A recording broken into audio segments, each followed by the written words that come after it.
Bismillahirrahmanirrahim. Dear students, Assalamu alaikum and welcome to Paradise College.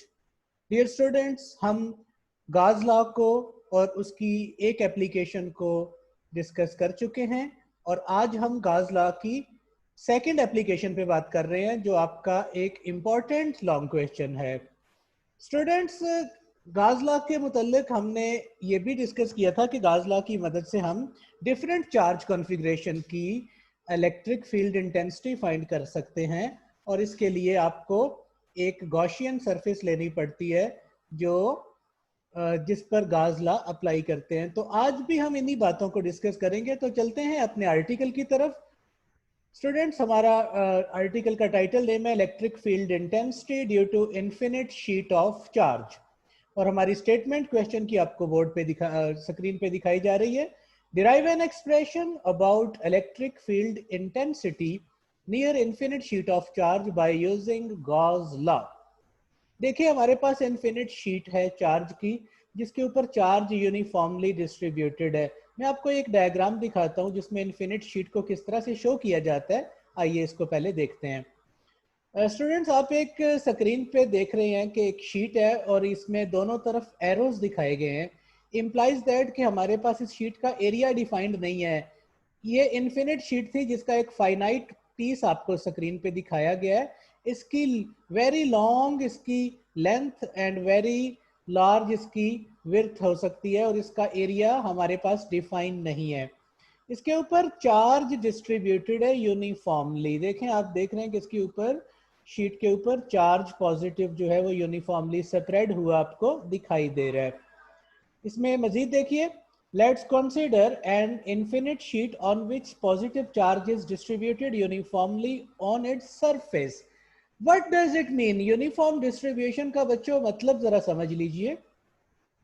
यहाँ पे एक term आपको बताई जा रही है जो पिछले आर्टिकल में भी बताई थी कि so its surface charge density is constant. बेटा, इसका मतलब है चार्ज पर यूनिट एरिया ये रेशो कांस्टेंट है। अच्छा, इसका मतलब समझ लें कि अगर मैं इस शीट में से एक छोटा सा पीस लेता हूं जिसका एरिया 1 सेंटीमीटर स्क्वायर है फॉर एग्जांपल, तो 1 सेंटीमीटर स्क्वायर एरिया के अंदर अगर 2 कूलम चार्ज आता है तो 1 सेंटीमीटर स्क्वायर एरिया में जहां मर्जी शीट में ले लूं उसमें 2 कूलम चार्ज ही आना चाहिए। ठीक है, यानी यूनिट एरिया में जो चार्ज है वो सेम होना चाहिए। ऐसा नहीं है कि किसी जगह 1 सेंटीमीटर स्क्वायर में 2 कूलम है और किसी जगह 1 सेंटीमीटर स्क्वायर में 3 कूलम है, फिर डिस्ट्रीब्यूशन यूनिफॉर्म नहीं रहेगी। समझ गए? तो चार्ज की distribution over the surface is uniform. So the term surface charge density, you are familiar about it, the charge per unit area. ये रेशो इसकी कांस्टेंट है। हमारा ऑब्जेक्टिव क्या है मैं आपको बताता चलता हूं कि बेटा हम इस शीट के करीब किसी पॉइंट पर इलेक्ट्रिक फील्ड इंटेंसिटी को फाइंड करना चाहते हैं और गाज लॉ को यूज करते हुए। लेकिन पहले मैं आपको एक इसकी नेक्स्ट स्लाइड दिखा दूं कि जब चार्ज शीट पे डिस्ट्रीब्यूटेड होता है तो फील्ड लाइंस किस तरह दिखाई जाती हैं। इस स्लाइड को देखने के बाद आप जो है वो इलेक्ट्रिक फील्ड इंटेंसिटी को डिस्कस कर सकेंगे। आइए नेक्स्ट स्लाइड देखते हैं जो आपके लिए एक एक्स्ट्रा एग्जाम्पल के तौर पर दिखाई गई है। देखें बेटा, अब इन्फिनिट शीट का एक छोटा सा टुकड़ा लेते हैं। मान लीजिए कि ये एक पीस है और आप इसको ऐसे समझ लें जैसे ये शीट का टुकड़ा आपने अपने घर के टेबल के ऊपर लगाया हुआ है और उस शीट के ऊपर पॉजिटिव चार्ज है। ठीक है, यानी ये शीट पैरेलल टू टेबल है। ठीक है, आप देख रहे हैं कि पॉजिटिव चार्ज की फील्ड लाइंस आउटवर्ड होती हैं। ये आपको ब्लैक कलर में लाइंस नजर आ रही हैं। तो आप देख रहे हैं कि इस शीट के परपेंडिकुलर दोनों तरफ लाइंस गुजर रही हैं, यानी अपवर्ड भी एंड डाउनवर्ड भी। जैसे आप देखेंगे टेबल की सरफेस के ऊपर और नीचे आपको ये फील्ड लाइंस नजर आ रही हैं और ये इक्वी डिस्टेंस पे नजर आ रही हैं। ठीक है, ये लाइंस आपस में पैरेलल हैं।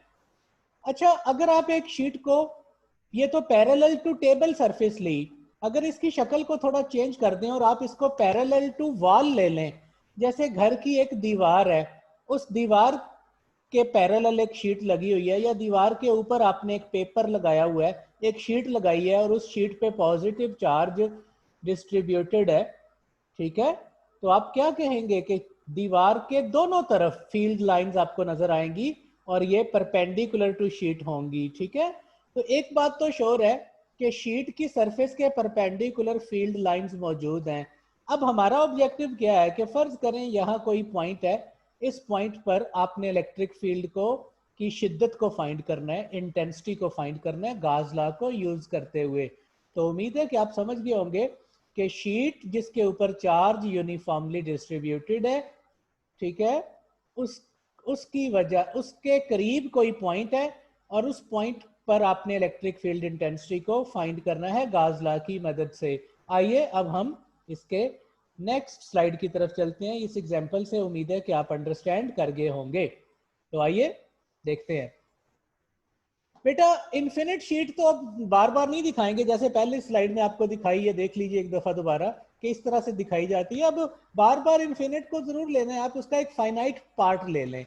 तो आपकी बुक के अकॉर्डिंग हम इसी तरह बात करते हैं कि एक फाइनाइट पार्ट है शीट का जो हम आपको स्क्रीन पे दिखा रहे हैं।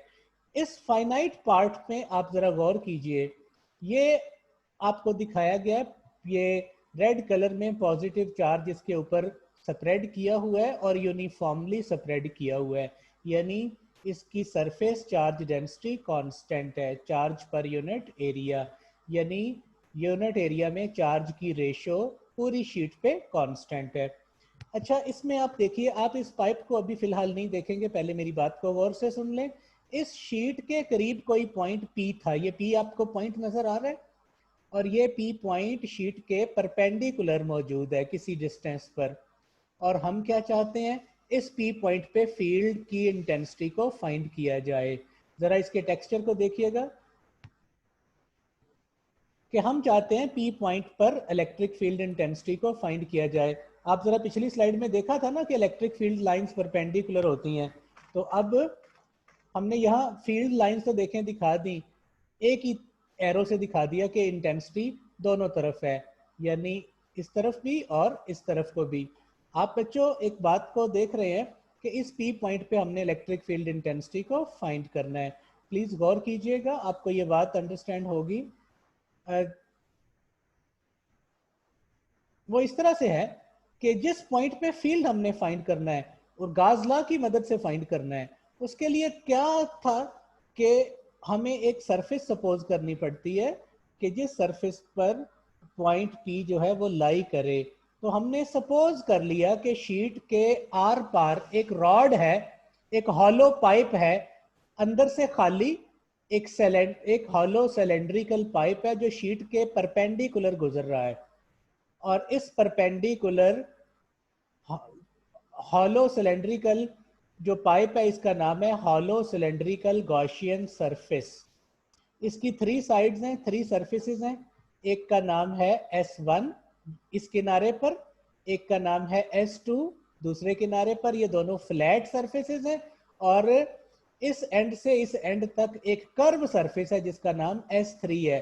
बिल्कुल आप अपने हाथ की मदद से अगर एक पेपर को फोल्ड कर लेते हैं, रोल बना लेते हैं, तो रोल के 2 किनारे होंगे, एक S1 फ्लैट एक किनारा, दूसरा S2 वो भी फ्लैट होगा, ठीक है, और बाकी 2 किनारों के दरमियान कर्व सरफेस होगी। बेटा ये रियल नहीं है, ये हमने इमेजिन की है कि इस शीट के आर पार एक हॉलो सिलेंड्रिकल पाइप गुजर रहा है जिसको हमने हॉलो सिलेंड्रिकल गॉसियन सरफेस कहा, और ये इस तरह से गुजर रहा है कि पी पॉइंट उसके किसी एक साइड पे आ गया, यानी S1 पॉइंट पर आ गया। अब जरा सवाल ये है कि पिछले केस में तो आपने कहा था कि गॉसियन सरफेस स्फेरिकल ली थी, यहाँ आप इस तरह से क्यों ले रहे हैं? तो बेटा मैं आपको बताता चलूं कि शीट के परपेंडिकुलर फील्ड लाइंस हैं, तो गॉसियन सरफेस आप हमेशा उस तरह से सपोज करते हैं कि फ्लक्स को फाइंड करना आपके लिए आसान हो, ठीक है। तो चूंकि ये फील्ड लाइंस परपेंडिकुलर गुजरेंगी दोनों तरफ, तो आपको गॉसियन सरफेस उस तरह की लेट करनी है कि जिस पे फ्लक्स आसानी से फाइंड कर सकें। सो यहाँ पे गॉसियन सरफेस आपकी एक पाइप की शक्ल में, और इस पाइप के दोनों तरफ से फील्ड लाइंस यकीनन पास करेंगी, ठीक है, और आपकी गॉसियन सरफेस 3 सरफेसेस पे मुश्तमिल है, S1, S2 और S3। अब ये जो बातें मैंने आपके सामने की हैं, इसको एक टेक्सचर पे दिखाया जा रहा है, प्लीज गौर कीजिएगा। लेट P बी ए पॉइंट, P कोई पॉइंट है क्लोज टू शीट, जो शीट के बिल्कुल पास है, एट सम परपेंडिकुलर डिस्टेंस, जिसका कुछ ना कुछ परपेंडिकुलर डिस्टेंस है सिर्फ शीट से, और जहां हमने इलेक्ट्रिक फील्ड इंटेंसिटी को फाइंड करना है इस पॉइंट पर। इस मकसद के लिए हमने क्या किया, इमेजिन की ए क्लोज्ड गॉसियन सरफेस, और ये closed Gaussian surface in the form of cylinder है, जो इस शीट में से पास कर रही है आर पार दोनों तरफ, आप देख रहे हैं, और इस तरह से इसको लेट किया है कि पी पॉइंट उसकी किसी एक साइड पर आ जाए। अब अगली बात थोड़ी सी टेक्निकल है कि बेटा इस पाइप का एक क्रॉस सेक्शनल एरिया भी होगा, ठीक है। तो जब ये पाइप इसके अंदर से गुजर रहा है, तो पाइप ने शीट का कितना एरिया ऑक्यूपाई करना है। जाहिर है जब पाइप इस शीट के अंदर से हमने इमेजिन कराया है गुजरता हुआ, तो जितना क्रॉस सेक्शनल एरिया इस पाइप का है, शीट का उतना एरिया इस पाइप के अंदर ऑक्यूपाई होगा। तो ये बात देखिए, let a capital B area of flat face of the cylinder, ये फ्लैट फेस यानी क्रॉस सेक्शनल एरिया, और यही वो एरिया है बेटा जो शीट के का ऑक्यूपाई हो गया। और हमने एक बात पढ़ी थी, surface charge density charge per unit area, ये रेशो कांस्टेंट होती है। सो इसका मतलब ये हुआ कि इस क्रॉस सेक्शनल एरिया के अंदर कुछ ना कुछ चार्ज भी ऑक्यूपाई हुआ होगा, और चार्ज और एरिया की रेशो तो कांस्टेंट है। सो आपने याद रखना है कि ये यहाँ से हम वो चार्ज फाइंड कर सकते हैं जो गॉसियन सरफेस के अंदर आया है क्रॉस मल्टीप्लाई करके, ठीक है, क्योंकि सिग्मा एक फिक्स वैल्यू है और एरिया आप उसके साथ इसको मल्टीप्लाई कर देंगे जितना भी क्रॉस सेक्शनल एरिया आएगा। तो अब हम इसी डायग्राम को नेक्स्ट स्लाइड पे लेके चल रहे हैं कि किस तरह से हम इस इलेक्ट्रिक फील्ड इंटेंसिटी को फाइंड करते हैं। आइए देखते हैं। यही डायग्राम आपके सामने है, सारी बातें उसी तरह से हैं, आप देख रहे हैं बच्चों। सारी डायग्राम आपके सामने ब्रेक करके बताई, S1 S2 दो फ्लैट सरफेसेस, एक S3 कर्व सरफेस, और ये overall hollow cylindrical Gaussian surface है जिसकी 3 साइड्स हैं, 3 सरफेसेस हैं। और हमने इससे पीछे चार्ज इन क्लोज की बात अगर हम करें तो फिर charge enclosed Q is equal to sigma A. यहां से कुछ बच्चे कंफ्यूज हो जाते हैं, वो समझते हैं शायद Q जो चार्ज है वो टोटल शीट का चार्ज है, तो ऐसा नहीं है। ये Q वो चार्ज है जो इस गॉसियन सरफेस के अंदर इनक्लोज हुआ, और A वो एरिया है जितना एरिया पाइप ने ऑक्यूपाई किया, और ये एग्जैक्टली क्रॉस सेक्शनल एरिया के बराबर होगा, ठीक है। यानी जिस क्रॉस सेक्शनल एरिया का पाइप उसमें से गुजरेगा उतना ही एरिया शीट का इसके अंदर ऑक्यूपाई करेगा, ठीक है, कैप्चर करेगा। सो चार्ज इनक्लोज्ड आपके सामने आ गया। तो अब हम अपने उसी टेक्निक की तरफ चलते हैं कि गाउस लॉ का क्या फॉर्मूला है किसी भी क्लोज सरफेस का फ्लक्स। गाउस लॉ के अकॉर्डिंग 1/ε0 टाइम्स चार्ज इनक्लोज्ड के बराबर होता है। चार्ज इनक्लोज की वैल्यू आपके पास है, यहां पे पुट कर दीजिए। सो इलेक्ट्रिक फ्लक्स आपके पास जो आ गया 1/ε0 इंटू सिग्मा ए। इक्वेशन नंबर 1 आपको दिखा दी गई कि गाउस लॉ का हमारे पास क्या रिजल्ट आता है, वो आपके सामने है। अब दूसरा काम क्या करना है कि फ्लक्स बाय डेफिनेशन फाइंड करना, और फिर उसको इस रिजल्ट से कंपेयर करना। तो अब चलते हैं गाउस लॉ के अब चलते हैं इलेक्ट्रिक फ्लक्स को बाय डेफिनेशन फाइंड करने पर। तो हमारी गॉसियन सरफेस 3 सरफेसेस पर मुश्तमिल है। आइए इस बात को जरा टेक्सचर में करते हैं। Since there are 3 surfaces in Gaussian surface, जैसे S1 S2 और S3, सो अब हमें हर सरफेस के अलोंग या हर सरफेस का अलग अलग फ्लक्स पहले फाइंड करना पड़ेगा। जरा देखते हैं कि यहाँ पे क्या आपको दिखाया गया कि इस सरफेस का टोटल फ्लक्स बराबर होगा S1 का फ्लक्स φ1, S2 का फ्लक्स φ2 और S3 का फ्लक्स φ3। ये आपको दिखाया गया। Electric flux through close surface is equal to electric flux through S1 plus electric flux through S2 plus electric flux through S3। तो अब हम हर सरफेस के अलोंग यानी फ्लक्स को पहले फाइंड करेंगे। तो मैं आपको बताता चलूं कि बेटा जब हम S1 सरफेस की बात करेंगे, प्लीज गौर करना, तो इस सरफेस को, वो सरफेस जो फ्लैट है, इसका वेक्टर एरिया जो परपेंडिकुलर टू सरफेस होता है, ये n आपको नजर आ रहा है नॉर्मल, और ये vector area electric field intensity के पैरेलल है। और आपने क्या पढ़ा था कि जब वेक्टर एरिया और इलेक्ट्रिक इंटेंसिटी दोनों पैरेलल हों तो फ्लक्स मैक्सिमम होता है। वैसे भी ये बात कॉमन सेंस की है कि जब पाइप शीट के अंदर से परपेंडिकुलर गुजर रहा है तो इस किनारे में से मैक्सिमम फील्ड लाइंस पास करेंगी, तो इस साइड का, इस सरफेस का फ्लक्स मैक्सिमम आएगा। आइए इसको अब कैलकुलेट करते हैं। यही डायग्राम आपको स्क्रीन पे दोबारा दिखा दी गई, सारी चीजें ब्रेक करके वंस अगेन आपको शो कर रहे हैं। तो हम right side of the cylinder, ये राइट साइड है, इस राइट साइड ऑफ सिलेंडर पे फ्लक्स फाइंड कर रहे हैं। तो बच्चों इस साइड में से मैक्सिमम फील्ड लाइंस पास करेंगी क्योंकि इसका वेक्टर एरिया और इंटेंसिटी दोनों पैरेलल है। जरा चेक करते हैं, फ्लक्स का फार्मूला है E डॉट A। जब डॉट को ओपन करते हैं तो cos थीटा आता है, तो यहाँ दोनों पैरेलल हैं, cos 0 1, since E and A are parallel. cos 0 1, तो बच्चों रिजल्ट आ गया मैक्सिमम। तो ये बात तो आपको पता लग गई कि इस साइड का फ्लक्स मैक्सिमम होगा। अब जरा इस दूसरी फ्लैट सरफेस की बात कर लें, तो बेटा इसका मामला भी बिल्कुल इस तरह का है, क्योंकि इसके अंदर से भी फील्ड लाइंस मैक्सिमम पास करेंगी। इसका वेक्टर एरिया और इंटेंसिटी, ये देख रहे हैं दो एरोज, ये आपस में पैरेलल हैं, वेक्टर एरिया और इंटेंसिटी। इसका मतलब है इस साइड का फ्लक्स भी एग्जैक्टली उतना आ जाएगा, EA। ठीक है, जब स्टेप सेम हो तो आप बार बार उनको नहीं करते।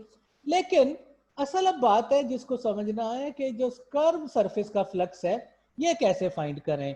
तो बच्चों आपको मैं बताता चलूं कि कर्व सरफेस जब भी होती है तो आप उसके पैचेस बनाते हैं। ठीक है, यहाँ पर तो आपकी बुक भी इसको डायरेक्टली बता देती है, लेकिन मैं आपको एक चीज बताता चलूं कि कर्व सरफेस के अगर आप पैचेस बनाते हैं तो आप मसलन, इसको मैं नेक्स्ट डायग्राम में भी दिखाऊंगा, लेकिन आप जरा अंडरस्टैंड कर लीजिए कि इसके जितने छोटे छोटे पैचेस बनाएंगे, हर पैच का वेक्टर एरिया इलेक्ट्रिक फील्ड के परपेंडिकुलर आएगा।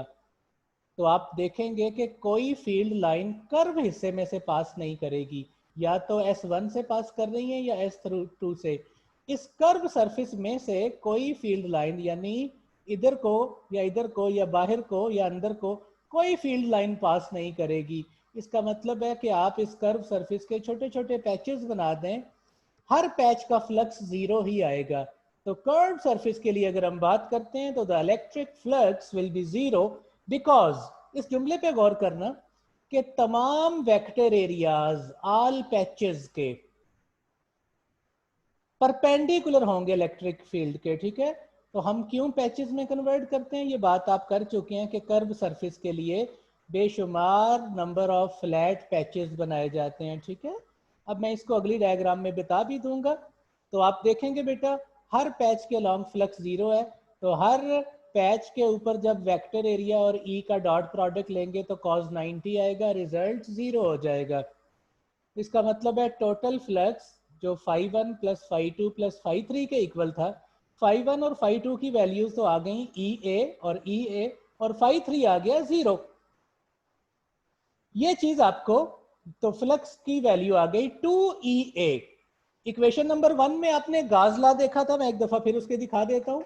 गाज लॉ का रिजल्ट आपके पास क्या था कि 1/ε0 इंटू सिग्मा ए, और उसके बाद आपने flux by definition her surface पे फाइंड किया। फाइंड करने के बाद आपने टोटल फ्लक्स को लिखा, तो ये आ गया 2EA। यहाँ तक करने के बाद एक एक्स्ट्रा आपको स्लाइड दिखाई जाएगी सिर्फ आपकी अंडरस्टैंडिंग के लिए, तो आइए एक नज़र उसको देख लेते हैं ताकि ये जो कर्व वाले की पाथ सरफेस है इसकी बात और आपको क्लियर हो सके। तो स्टूडेंट्स जरा गौर कीजिएगा, ये आपको एक शीट दिखाई गई है और इस शीट के परपेंडिकुलर दोनों तरफ पाइप गुजर रहा है, हॉलो सिलेंड्रिकल गॉसियन सरफेस। और आप ये बात तो देख चुके हैं कि इस इसका नाम S1 है, ये फ्लैट है, ये S2 है, ये भी फ्लैट है, और बाकी S3 कर्व्ड है। ठीक है, आप देख रहे हैं इस तरफ फ्लक्स मैक्सिमम होगा क्योंकि मैक्सिमम लाइंस अंदर से गुजरेंगी, तो इस साइड का वेक्टर एरिया और इंटेंसिटी पैरेलल, इस साइड का भी वेक्टर एरिया और इंटेंसिटी पैरेलल। लेकिन बेटा अगर कर्व सरफेस की बात करें, मैं आपके सामने एक छोटा सा पैच दिखाता हूं। ये पैच आपको फ्लैट नजर आ रहा है। एक बहुत बड़ी कर्व सरफेस के large number of flat patches बनाए जा सकते हैं। तो आप इस पैच पर चेक कीजिए, वेक्टर एरिया इस तरह से दिखाया गया है और इलेक्ट्रिक इंटेंसिटी इस तरफ को है जो कि फील्ड लाइंस गुजर रही थी। तो आप देख रहे हैं ये एंगल 90 डिग्री है। अब ऐसे जितने मर्जी पैच ले लीजिए, तमाम पैचेस के वेक्टर एरियाज परपेंडिकुलर होंगे।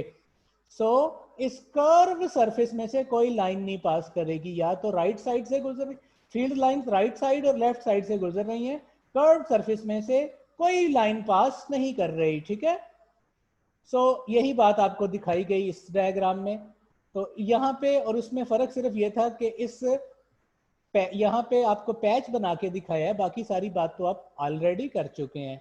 ठीक है स्टूडेंट्स, तो अब हम क्या करने लगे हैं, मैं पिछली स्लाइड पे आपको एक दफा फिर ले चलूं कि हम इन दो रिजल्ट्स को, इक्वेशन 1 जो पिछला रिजल्ट था और इक्वेशन 2, इन दो रिजल्ट्स को कंपेयर करने लगे हैं। तो आइए कंपेयर करते हैं। कंपेयरिंग 1 एंड 2, बच्चों जब हमने 1 और 2 को कंपेयर किया तो 2EA is equal to 1/ε0 sigma A, ये आपके पास रिजल्ट आ गया। ए दोनों तरफ से कैंसिल करें, क्रॉस मल्टीप्लाई करें तो ई की वैल्यू आ जाएगी सिग्मा ओवर 2ε0। ये ε0 आप जानते हैं वैक्यूम परमिटिविटी, इसके कांस्टेंट की बात आप कर चुके हैं कूलम लॉ के अंदर बड़ी डिटेल से। अब अगर हम इसकी वेक्टर फॉर्म लिखते हैं तो वेक्टर फॉर्म में आप जानते हैं कि हम अपनी मैग्नीट्यूड के साथ एक यूनिट वेक्टर आर लिख रहे हैं, लेकिन बताना पड़ेगा कि ये यूनिट वेक्टर किस तरफ है। तो आपको बच्चों ये बात पता है कि शीट के परपेंडिकुलर दोनों तरफ फील्ड लाइंस हैं। इट मींस के इस इलेक्ट्रिक फील्ड इंटेंसिटी की जो डायरेक्शन है वो बेसिकली नॉर्मल टू शीट होगी। दैट्स व्हाई ये this unit vector is along normal to sheet and directed away from it, क्योंकि पॉजिटिव चार्ज था तो फील्ड लाइंस दोनों तरफ से आउटवर्ड होंगी। ठीक है, अच्छा अगर एक सवाल कुछ आपसे मैं पूछूं कि अगर इस शीट के ऊपर नेगेटिव चार्ज होता तो फिर यूनिट वेक्टर आप क्या लिखते? तो यूनिट वेक्टर के साथ साइन माइनस का आ जाता है। इसका मतलब है कि पॉइंट तो आउटवर्ड है लेकिन फील्ड लाइंस जो हैं वो, यानी कि पॉइंट की जो पोजीशन है वो तो आप आउटवर्ड लेते और इंटेंसिटी उसके ऑपोजिट लेते, तो फिर साइन यहाँ पे माइनस का आ जाना था। ठीक है, मजीद इसमें क्या हम इंटरप्रेट करते हैं तो आइए उसको भी देख लेते हैं। कंक्लूजन क्या है, what we conclude from it. Number 1, इस सिग्मा को देखिए बेटा, जिस शीट के ऊपर सरफेस चार्ज डेंसिटी ज्यादा होगी, यानी चार्ज पर यूनिट एरिया जिस शीट में ज्यादा होगा उसका इलेक्ट्रिक फील्ड उतना ही स्ट्रांग होगा, यानी इलेक्ट्रिक फील्ड इंटेंसिटी उतनी ज्यादा होगी। मैं आपको समझाता हूं इस बात को कि आप इस तरह कर लीजिए, एक शीट है उसके ऊपर चार्ज यूनिफॉर्मली डिस्ट्रीब्यूटेड है और 1 सेंटीमीटर स्क्वायर एरिया में 2 कूलम चार्ज आता है। इस रेशो से चार्ज बिखरा हुआ है और एक साथ में और शीट पड़ी है, उसके ऊपर 1 सेंटीमीटर स्क्वायर एरिया में 5 कूलम चार्ज आता है। तो बताइए किस केस में यूनिट एरिया में चार्ज ज्यादा हुआ? तो आप कहेंगे सेकंड केस में। तो बेटा उस केस के अंदर इलेक्ट्रिक फील्ड भी उतना स्ट्रांग होगा, यानी जितना आप ये कह लें कि कम एरिया में ज्यादा चार्ज जितना ऑक्यूपाई होगा जिस केस में, वहां पे इलेक्ट्रिक फील्ड भी स्ट्रांग होगा, इलेक्ट्रिक फील्ड इंटेंसिटी उतनी ज्यादा होगी सिग्मा पे। दूसरी एक बात मैं आपको बताता चलूं कि आपने बच्चों पॉइंट पी बहुत दूर नहीं लेना, पॉइंट पी को शीट के करीब लेना है। अच्छा बहुत दूर क्यों नहीं लेना? क्योंकि आप जब शीट से बहुत दूर चले जाएंगे तो फील्ड जो है स्ट्रेंथ वो वीक हो जाती है। और तीसरी बात ये कि गॉसियन सरफेस को हमेशा इस तरह से लेट करना है कि गॉसियन सरफेस की जो बाउंड्री है वो कभी भी इलेक्ट्रिक फील्ड के बाहर नहीं होनी चाहिए। ये एक अहम चीज़ है, ऐसा ना हो कि आप पाइप इतना लंबा ले लें कि फील्ड लाइंस उसकी साइडों को क्रॉस ही ना कर सकें। सो गॉसियन सरफेस लेते हुए इस चीज़ का भी ख्याल रखना है कि इस सरफेस की जो बाउंड्री वॉल्स हैं वो इलेक्ट्रिक फील्ड के अंदर हों, इससे बाहर ना हों। ठीक है, अगली एक बात मैं आपके सामने और रखता हूँ, इस पर आप अगर गौर करेंगे तो आपको इसकी भी अंडरस्टैंडिंग हो जाएगी। बेटा आपको दो तरफ पॉइंट नज़र आ रहे हैं, P और P डैश। मान लीजिए दोनों पॉइंट्स का डिस्टेंस सेम है, दोनों परपेंडिकुलर है, तो जो फील्ड इंटेंसिटी इस P पर होगी उसी P डैश पर होगी। ये बात तो समझ आ गई। अगर मैं इस P और शीट के दरमियान कोई प्लास्टिक रख दूं और इधर कुछ ना रखूं, यहाँ पे फ्री स्पेस रहे और यहाँ पे रख दें कोई डाई इलेक्ट्रिक, कुछ भी रख दें, तो क्या अब दोनों तरफ फील्ड इंटेंसिटी सेम रहेगी?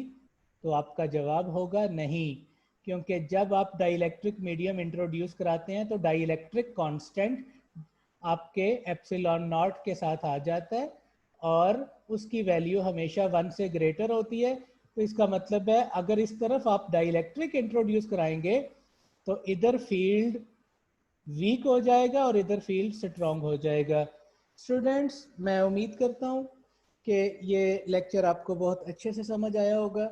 हमने सारे पैरामीटर्स को आपके सामने एक्सप्लेन किया, तो आप इसको बहुत गौर से अच्छे तरीके से अंडरस्टैंड करें। ये सेकंड एप्लीकेशन एक इम्पॉर्टेंट लॉन्ग क्वेश्चन है। मैं एक नज़र आपको इसकी ऑल स्लाइड्स दिखा देता हूँ ताकि आपके इस टाइम के अंदर, फ्रेम के अंदर हम इसको अब मुकम्मल करने की तरफ लेके चलें। देखिए हमारे पास इन्फिनिट शीट ऑफ चार्ज थी, ये आपको दिखाई गई इस, और इसके ऊपर चार्ज डिस्ट्रीब्यूटेड है यूनिफॉर्मली। क्या मतलब है यूनिफॉर्मली डिस्ट्रीब्यूशन?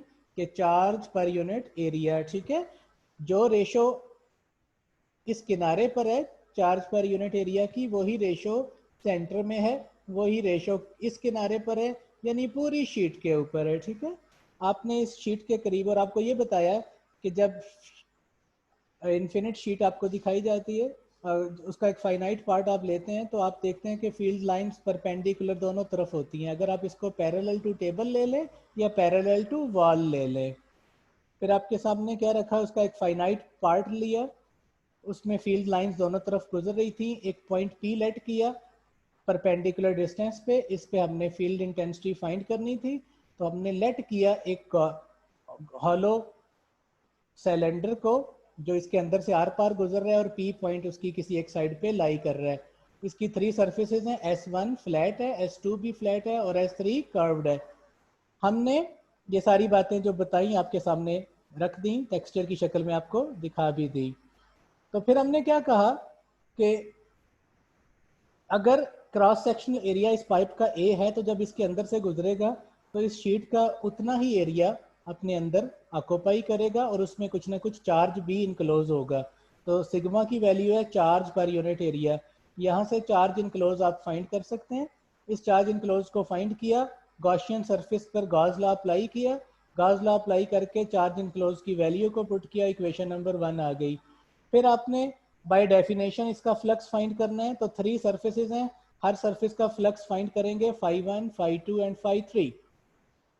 आफ्टर दिस बच्चों, हमने देखा कि ये सरफेस जो फ्लैट है इसका वेक्टर एरिया और इंटेंसिटी पैरेलल है, तो इस साइड का फ्लक्स मैक्सिमम, इस साइड का फ्लक्स भी मैक्सिमम, जबकि कर्व साइड का फ्लक्स 0। ये चीज़ अब आपको बता दी गई है। आप इसको देख रहे हैं कि किस तरह से मैक्सिमम बना, इधर भी किस तरह से मैक्सिमम बना और दरमियान में किस तरह से 0 हुआ, क्योंकि तमाम पैचेस के वेक्टर एरियाज कर्व सरफेस में परपेंडिकुलर होंगे। अब टोटल फ्लक्स आपके पास क्या आया, EA plus EA plus 0 2EA। फिर आपको एक एक्स्ट्रा स्लाइड दिखाई जिसमें वेक्टर एरिया, बाकी सारी बातें तो आप जानते थे। तो इस पैच के ऊपर देखें, इस कर्व सरफेस के एक फ्लैट पैच पर देखें, तो हर पैच पर वेक्टर एरिया और इंटेंसिटी दोनों परपेंडिकुलर होंगे। वो चाहे इस तरफ ले लें, यहाँ ले लें, जहाँ मर्जी ले लें। ठीक है, सो ये चीज़ आपको दिखाने के बाद फिर हमने उन दो रिजल्ट्स को कंपेयर किया, ई की वैल्यू आ गई, वेक्टर फॉर्म लिखी, यूनिट वेक्टर लगाया और बताया कि it is directed normal to sheet away from it. Conclusion क्या है, जितनी सरफेस चार्ज डेंसिटी ज़्यादा होगी इलेक्ट्रिक फील्ड उतना स्ट्रॉन्ग होगा। सेकेंड बात आपको क्या बताई कि P पॉइंट को बहुत अवे नहीं लेना, कि इलेक्ट्रिक फील्ड इंटेंसिटी जो है वो फिर यूनिफॉर्म नहीं रहेगी, ये क्लोज टू शीट है वाले केस में है। अगली बात आपको क्या की कि अगर दरमियान में कोई डाइलेक्ट्रिक मीडियम रख दें तो जिस तरफ रखेंगे उस तरफ इलेक्ट्रिक फील्ड इंटेंसिटी वीक हो जाएगी।